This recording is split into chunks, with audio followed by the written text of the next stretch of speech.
এখন আমরা চলে আসলাম ডিজাইন স্ট্রেংথের আউট অফ প্লেন শেয়ারে। তো এর আগে ইন প্লেন শেয়ার নিয়ে আলোচনা করা হয়েছে। এখন এই আউট অফ প্লেন শেয়ার যেটা, এটা চ্যাপ্টার 22-এ আলোচনা করা আছে। তো এই জন্য আমরা এটা পরে বিস্তারিত আলোচনা করব শেষে। এখন এটা নিয়ে আমরা আলোচনা করব। তো এরপরে আছে হচ্ছে রেনফোর্সমেন্ট ডিটেইলিং। তো রেনফোর্সমেন্ট ডিটেইলিং এ ফার্স্টে হচ্ছে কনক্রিট কভার। শেয়ার ওয়ালের যে কনক্রিট কভার কতটুকু মিনিমাম দিতে হবে সেটা নিয়ে আমরা আলোচনা করব। তো শেয়ার ওয়াল দুই ধরনের হয়ে থাকে, অর্ডিনারি শেয়ার ওয়াল আর একটা হচ্ছে স্পেশাল শেয়ার ওয়াল। আমাদের বিল্ডিং যদি অর্ডিনারি মুভমেন্ট ফ্রেমে ডিটেইলিং করতে হয় তখন আমরা অর্ডিনারি শেয়ার ওয়াল ডিটেইলিং করব।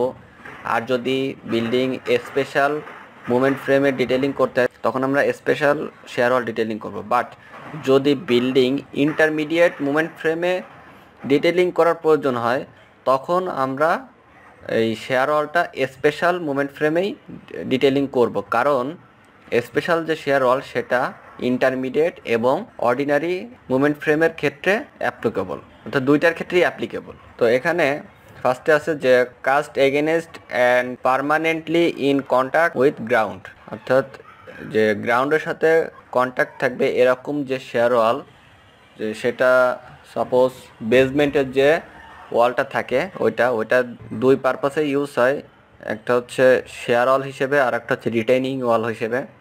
তো এটার স্পেসিফাইড কভার বলতেছে 75 mm মিনিমাম। আর এরপরে হচ্ছে যে expose to weather or in contact with ground, তো এটার তো বলা আছে আলাদা। আর এখানে লাস্টে যেটা দেওয়া আছে যে not expose to weather or in contact with ground, মানে যে বিল্ডিংয়ে আমরা সাধারণত যে শেয়ার ওয়াল দিয়ে থাকি সেটা যে ইন্টেরিয়র বা এক্সটেরিয়র বাইরের দিকে যেখানেই দিয়ে থাকি না কেন, তো সেই শেয়ার ওয়ালের যে আমরা কভার যেটা ইউজ করব সেটা হচ্ছে এখানে বলে দিচ্ছে 20 mm। এই যে এখানে তীরচিহ্ন দেওয়া আছে যে স্ল্যাব জয়েস্ট অ্যান্ড ওয়ালস, এই যে ওয়ালসের কথা বলেছে শেয়ার ওয়াল, তো এখানে কিন্তু 20 mm এর কথা স্পেসিফাইড যে কভার সেটার কথা বলতেছে। 36 নম্বর যদি বার হয়, এটা কিন্তু এসিআই কোড অনুযায়ী 36 নম্বর বার এবং তার থেকে ছোট যে বারের ক্ষেত্রে স্পেসিফাইড কভার হচ্ছে 20 mm।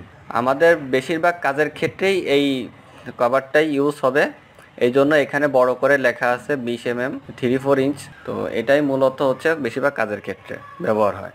আর যে বেসমেন্ট যে শেয়ার ওয়াল আছে বা বেসমেন্ট যে ওয়াল সেটা আউটসাইডে 75 mm মিনিমাম দিতেই হবে। এরপরে ডেভেলপমেন্ট লেন্থ অফ ডিফর্ম বার, এটা নিয়ে আমরা আলোচনা করব। তো ফার্স্টে এখানে আসতেছে স্পেসিং অফ লংডিচুনাল রেনফোর্সমেন্ট। তো এখানে কোড রেফারেন্স সবই দেওয়া আছে, আপনারা চাইলে এখানেও দেখতে পারেন।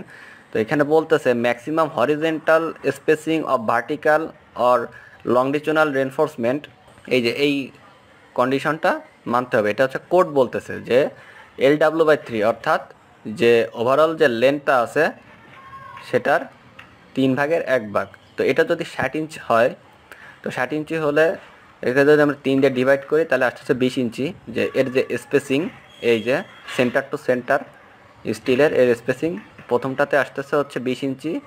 3/8 অর্থাৎ ওয়েট যেটা শেয়ার ওয়ালের, এই ওয়েটটা হচ্ছে যদি 10 ইঞ্চি হয় তাহলে 3/10 মাল্টিপ্লাই করলে আসতেছে 30 ইঞ্চি।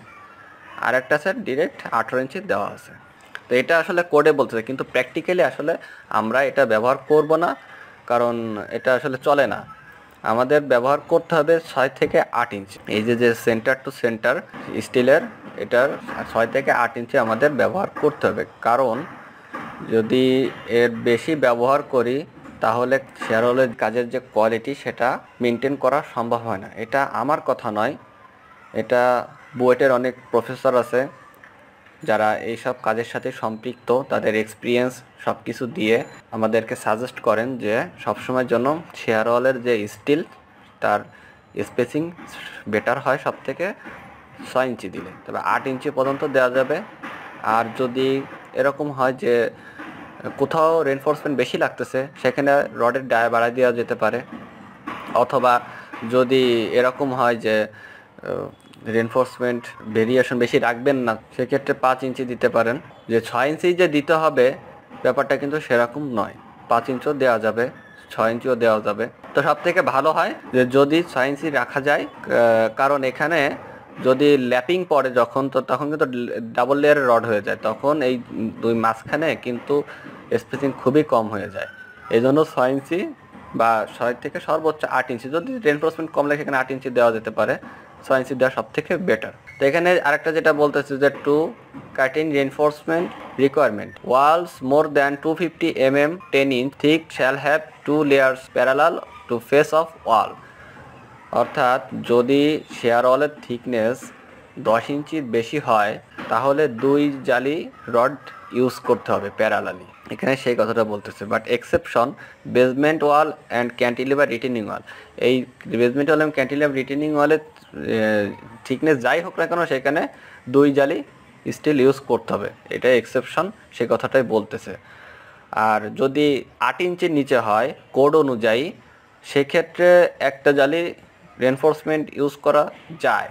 বাট আমরা আগেই বলেছি যে শেয়ার ওয়ালের থিকনেস মিনিমাম 10 ইঞ্চি দেওয়া উচিত কনস্ট্রাকশন কাজের জন্য, এবং সব কিছুর ওভারঅল সব কিছু ডিপেন্ড করেই 10 ইঞ্চি দেওয়া উচিত। সো আমরা এখানে 2 জালির রড ইউজ করব, যেহেতু আমাদের 10 ইঞ্চির থিকনেস চলে আসতেছে, এখানে সেই কথাটাই বলতেছে। এরপরে আছে যে স্পেসিং অফ ট্রান্সভার রেনফোর্সমেন্ট, অর্থাৎ যে হরিজেন্টালি যে রেনফোর্সমেন্টটা থাকবে এটার স্পেসিং নিয়ে কী বলতেছে, যে maximum vertical spacing of horizontal reinforcement LW/5, এই যে ওভারঅল যে লেন্থ আছে সেটা ডিভাইডেড বাই 5, তাহলে কত আসতেছে, যদি এটা 60 ইঞ্চি হয় তাহলে 60 অর্থাৎ 12 ইঞ্চি, 3/8 30 ইঞ্চি, আর আছে 18 ইঞ্চি, এটাও সেম। তো এইগুলো আমরা কোড যাই বলুক না কেন আমরা এক কথায় হরিজেন্টালি এবং ভার্টিক্যালি দুই ডিরেকশনে বোথ ওয়েতে আমরা 6 ইঞ্চি পরপর 6 থেকে 8 ইঞ্চি এর ভিতরেই আমরা